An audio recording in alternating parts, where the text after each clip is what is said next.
natural thing in the world. Then as soon as you stop, it's immediately as bizarre again as if you'd never done it at all. I've nursed 3 children, and still, when I see a woman breastfeeding out of the corner of my eye, I still think, oh my God, that woman has her boobies out. And that's after nursing like 1,000 times. Before I ever did it, I was totally freaked out. I was more scared of the breastfeeding thing than I was of the actual giving birth part. So I told myself that I would do it, but I would stop as soon as the first bad thing happened. As soon as I got mastitis, or the baby couldn't latch, or I got thrush and I had to boil everything in the whole house, I was out. Some women expect breastfeeding to be easy, and then they're surprised, and it's actually probably difficult. I expected it to be the worst thing that ever happened to me, and it wasn't. It hurt a lot at first, but then it got better. And the biggest surprise to me was that it wasn't just something that I tolerated, it actually became something that I liked. I'm still nursing my youngest, and I love it. I love how primal it is. I love to squeeze my baby's pudgy and say, me make this. Me make baby fat. 4 have jugs of power. And you forget while you're nursing that it ever seemed weird to you. You shut that out and get it done. And you know how after a while you get really good at it, and you don't even have to look down, you just, you're so good. It's all good until the baby gets to the age where they go on, off, like every 5 seconds, playing peekaboo, and they do this dazzling beauty pageant contestant smile at everyone around you to make sure everyone sees what you're doing, while also pushing your shirt up out of the way so the maximum amount of your junk is on display. And letdown has occurred, so milk is spraying everywhere, like you're the fountain of 2%, and you think, okay, my humiliation threshold has officially been breached. Sometimes, though, it's worse when you're nursing and you're actually succeeding in being totally subtle. Have you ever had it happen? You're nursing, and somebody will come over to, like, touch your baby, or maybe, like, coochie-coo his cheek, and you want to warn them, but you think, maybe they know. Maybe they're totally cool with it. And they come over and they say, oh, it's so cute. Oh, my God, I'm sorry. And you say, no, that's okay. But you know, they're not really sorry for you, they're sorry for themselves. They're sorry because they just saw your areola.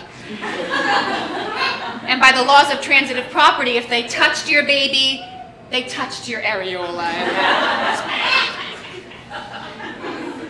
I think for those poor people, it's kind of like when you're pumping and you look down and you actually catch sight of your nipples through those trumpety things you put on your boobs.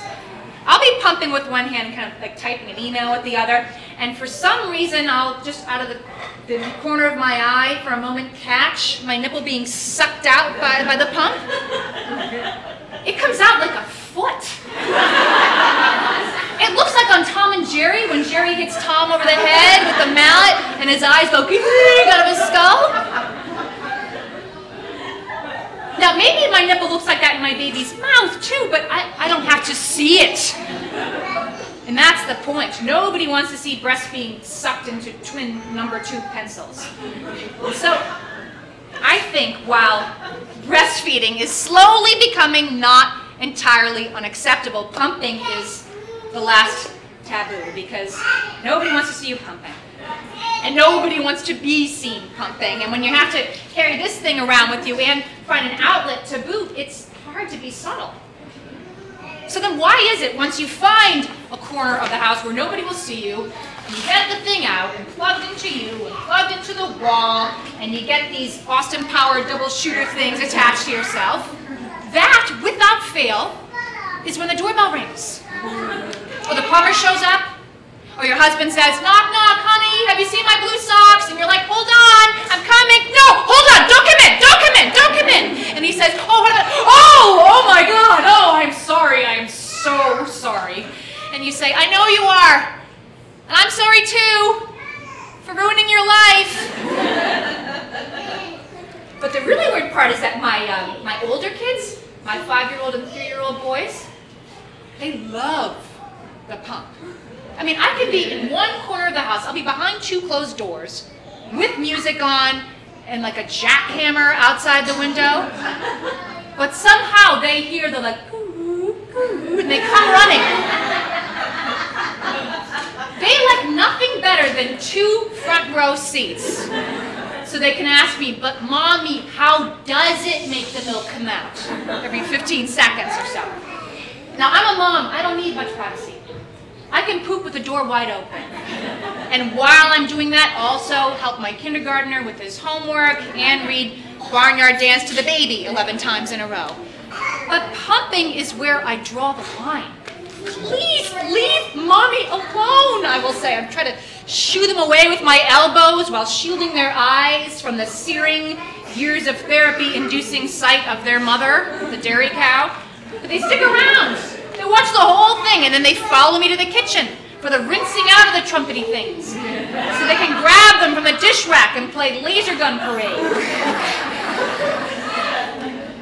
They don't care about my breasts. Those have become very uninteresting to them. But these things are fascinating. The other thing that they love about the pump is the sound it makes. Mommy, Cooper will tell me very seriously, your pump can talk. It says, well, hello, well, hello. And he's right. And now I hear that every time I pump. Well, hello, well, hello. You're not done. No, far from it. So then I turn up the suction and it says, oh, not done. Oh, that hurts. Oh, 2 ounces. You need 8. And then the baby, who's sitting on the floor, goes to fall back, and I go to grab her head before it hits the carpet, and it doesn't. But all the milk I just pumped does. Oh! And I ask you, is there anything worse? The person who coined the phrase, don't cry over spilt milk, never pumped an ounce. Breast milk is liquid gold. I am prouder of a good pumping session than I am of my college diploma. I might not want you to see me doing it, but when I'm done, I want to show the world. I'll come into the kitchen and I'll say, look what I made! And my husband will say, oh, wow, although he probably would prefer to do without the visual. And then you put it in the refrigerator and you're done. You're good. You can go out to dinner, stay out all evening. And when you get home, the babysitter will say, so I gave her that bottle and she took like half an ounce, but then she didn't seem that hungry, so I just threw the rest out. And you think, I'm going to kill you!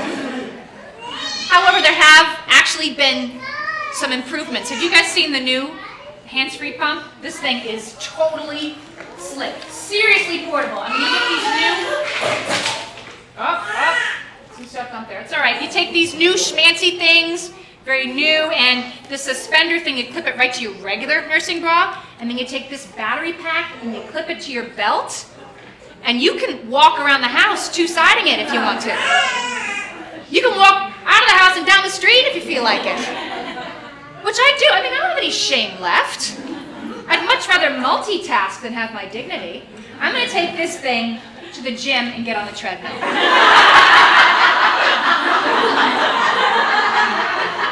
Hi, Mr. Jones. What? Oh, no, it's not my iPod. It's my new Medela Freestyle. Check it. Think about it. You can feed your child and jazzercise at the same time. Although you'd have to be careful. You could take somebody's eyes out with these things. Well, I mean, maybe I'm not totally ready to come out of the pumping closet because these things are still transparent. They really need to come up with a blinder system for these things. And although this is kind of cooler than a Wii, it doesn't change the fact that pumping can be a little bit of a chore. It sucks, literally. But until you wean, you gotta do it once in a while. And at least this makes it a little easier to get things done without having to go through MacGyver-like contortions to get your hands free. However, I've been thinking about it, and I don't think we necessarily let the world know that we could go mobile and hands-free. Because we can't do anything but sit there when we pump, we don't have to do anything but sit there when we pump. It's the only 20 minutes to ourselves that we get all day. So I think we make a pact. For now, when I have to pump, I'm still going to hide in the bathroom and use my foot to hold the door closed. If I have both of my hands free, I can just catch up on 2 back issues of Us Weekly at the same time. And that is a wonderful thing. Thanks for coming. You guys are great. The baby's been really great. Thank you for coming.